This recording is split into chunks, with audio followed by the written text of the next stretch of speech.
Hello everyone, Jen here. Welcome to another quick spoiler review for Shogun. This week the episode 6 was titled Ladies of the Willow World.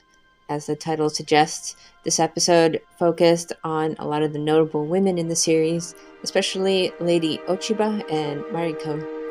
It was probably the most laid back of the episodes so far, with not a lot of action, and its tone was quite a bit different from the others, but there are several important plot points that showed where we're headed next in the latter half of the show. The biggest things that happened had to do with the flashbacks with Lady Mariko and Lady Ochiba.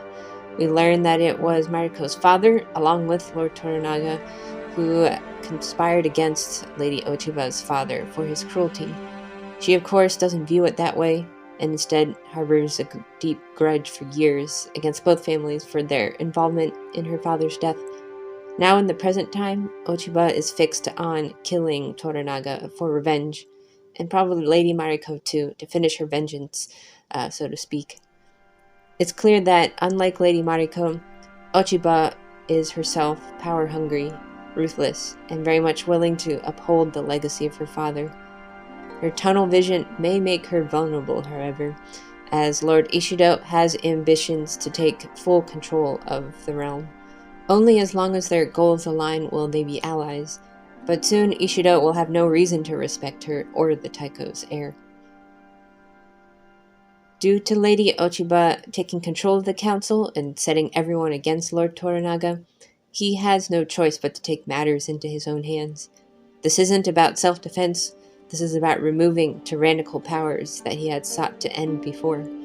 Unfortunately for Toranaga, he only sees one path now, which is a whole military coup against Osaka, and he will have to declare himself shogun.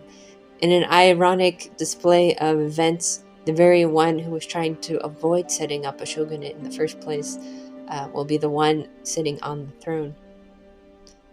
Besides these developments, John Blackthorne and Lady Mariko have an uneasy tension between them, where duties and obligations are keeping them apart, but it's obvious that they can't help wanting each other.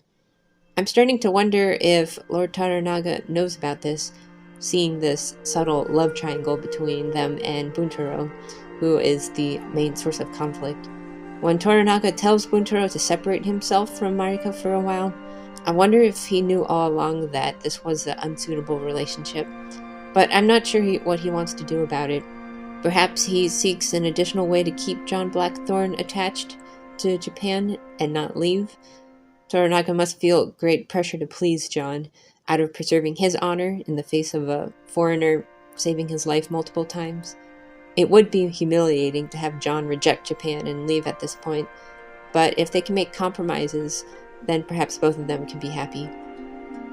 Overall, I think this episode served as a transition from the first half of the show and the major events of episode 5 into the final act of the series.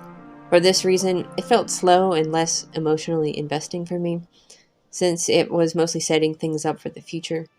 It wasn't filler, but it just didn't have the same drive towards something as the other episodes had before. Either way, I do look forward to this Operation Crimson Sky and the great battles to come. Thank you all for watching. Who have been your favorite characters in the show so far? What parts have impacted you the most? Let me know in the comment section. I'll see you all next time. Take care.